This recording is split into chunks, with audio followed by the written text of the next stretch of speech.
In this lesson, we're going to talk about what a CRUD application is, as well as what are standard conventions when it comes to creating an API for a CRUD-based application.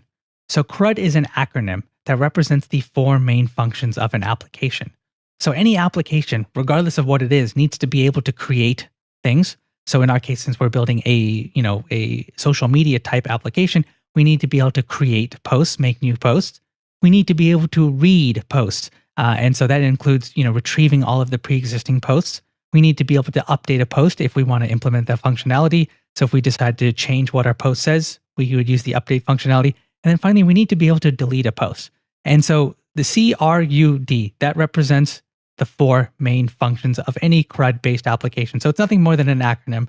However, I created the slide so that you guys can understand what are standard conventions when it comes to creating an API for a CRUD-based application, because there are certain best practices that we need to follow. And so when it comes to naming the URL and the paths for each operation, there's a standard convention. And the first thing that I want to point out is, since we're working with posts, it makes sense to name all of the URLs, all the paths with /posts. And it's important that you use the plural form of posts. You don't want to do /post. You want to do /posts as in plural. This is standard convention for APIs.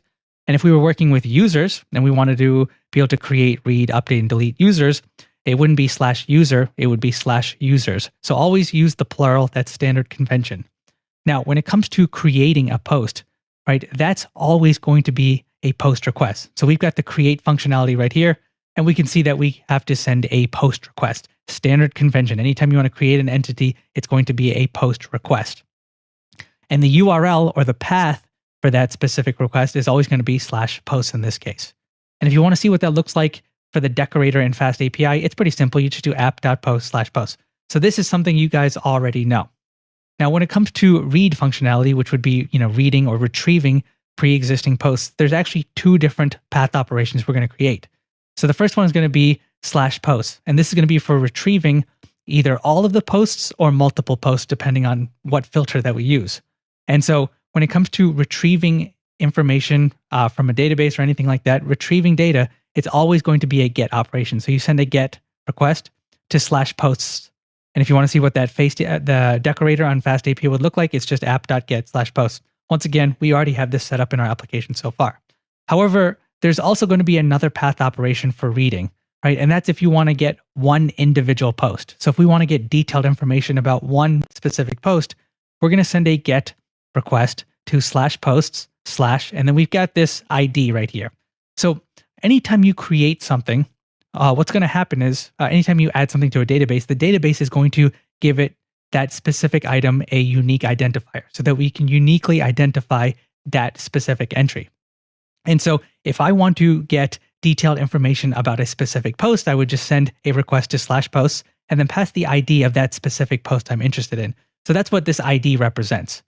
And within Fast API, if you want to see what that actually looks like, you would just do app.get/posts, and then you do curly braces and then ID. And that'll allow you to extract the ID from the specific URL of the request. And then we can, take that take that ID and then, send it out to our database so that we can retrieve the information.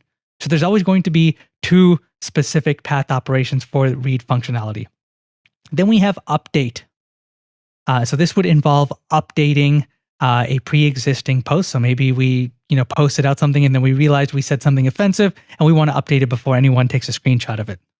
Now, when it comes to updating, right, there's two different HTTP methods that we can use. We can use put or patch, and it's really a matter of user preference. The only difference is that I don't want to spend too much time on it, is that when we use put, the idea is that you pass all of the information for updating it. So all of the fields have to be sent to the API server. Whereas a patch, we can just send just the specific field that we want to change. So put, you want to change the entire thing, you have to pass every field, even if it's going to be the same, and most fields don't change. Whereas a patch, we would just change the one specific field. So as an example, if we're working with users, actually, if we're working with posts, and let's say I wanted to change the title, all right, I want to update the title of a post.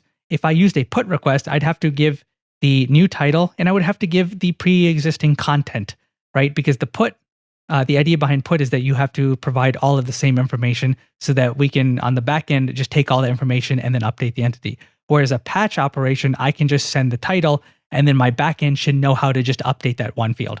We're going to stick with put, I believe, in our application, but really at the end of the day, it doesn't really matter. It's just a matter of user preference. But with update, just like when it comes to retrieving one specific post, we have to pass in the ID so that we know which specific post we want to update. And for the decorator in Fast API, the only thing that we change is it's going to be app.put. And then we can pass in the ID like we did before. And then finally, we have delete. So if you want to delete a post, once again, you're going to send a delete request. So that the HTTP verb is going to be delete. And then we have to pass in the specific ID of the post as well. And then this is what the Fast API decorator is going to look like. So it's actually not that hard. It's fairly simple. And you'll see that once you create one CRUD API, creating another one is almost a matter of copying and pasting, really. And so in the next video, we're going to make a few changes to our API so that we can make sure that we follow this naming convention, because right now, I believe when it comes to creating a post, instead of just using /post, we called it /create post, which once again is not following best practice. So we'll update that in the next video. All right, guys. So in the last lesson, we learned about best practice and naming conventions for an API. So what I want to do is quickly go into all the code that we have and make changes so that we follow best practices. And so if you take a look at our GET request, you can see we send a GET request to /posts. That's perfect. We don't need to change anything to that. However, the issue is our create post functionality. So the path for creating posts, we can see that we send it to a URL of /create posts. That is not going and following best practice. So what we do, just change this to be /posts. And that's all we have to do. And so we'll save this. And we'll just double check inside our Postman just to make sure we update that as well. So this is going to be to /posts, and then we'll just test this out to make sure we didn't break anything. And it looks like it's still working just fine. All right, guys. So if we take a look at our code, you can see that for our create post path function, we're not actually doing anything with the data. We're not actually saving the post anywhere. Right now, we just print it out and then send it back to the user. So that's not exactly how a real application would work. And so what I want to do is I want to start saving these posts. I want to start turning this into a real fully functioning application. Now, ideally, we're going to save this within a database, because that's how any application works. You want to take a post, you want to save it in a database so that you can persist that data. However, we're not quite ready to handle working with the database. It's a little complex.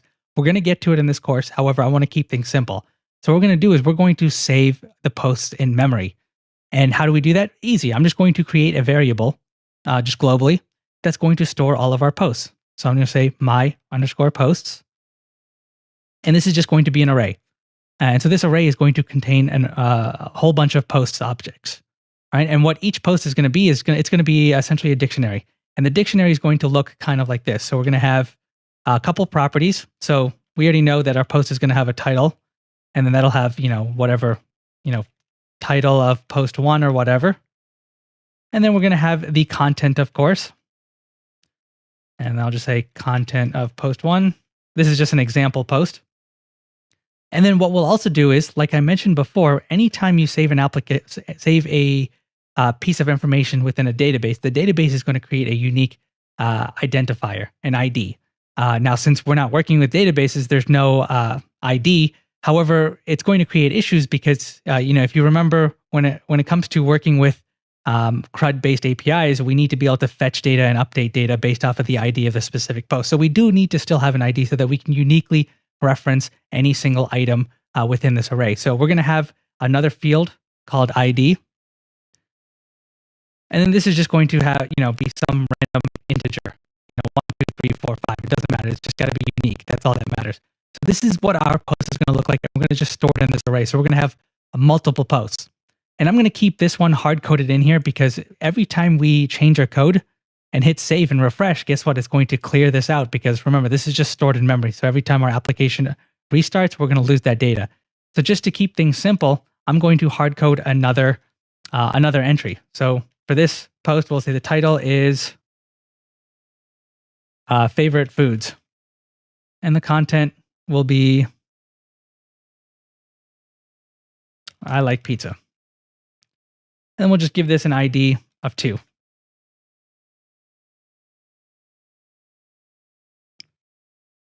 All right, and so now that we actually have some place to store our posts, we can actually test out our get post functionality to see if it works. So I'm going to save this. We're going to go back to Postman. So find the one with the get operation where we're retrieving the posts, and then we'll hit send. Let's see. Well, when we hit send, nothing happens, of course, because we actually have to update the code to send that data. So let's go back to our code and let's go to our get posts. So right now we're just sending back this information. So let's update this so that we return my posts. And this should be fairly straightforward. What we can do is we can just keep this property called data, and then we can just remove this and just pass along my underscore posts. And so what's going to happen is Fast API is great because if I pass in an array like this, it'll automatically serialize it. So it's going to convert it into JSON. JSON has something that's also very similar to an array, and it's going to change that into a JSON format so that we can send it over our API. So that's all we have to do. We just have to pass in the array, and it's going to send that. So now if we try this, look at that. So we get the data property, and within here we have an array. So this is JSON also has a concept of arrays, and then within here you can see we've got our post 1 and our post 2. So that's really as simple as how to work with our API, how to actually retrieve posts. In the next video, we're going to update the create post path operation so that we can figure out how to add a new post into our my posts array. All right, guys, so let's update our create post path operation function so that we can retrieve the title and the content from our front end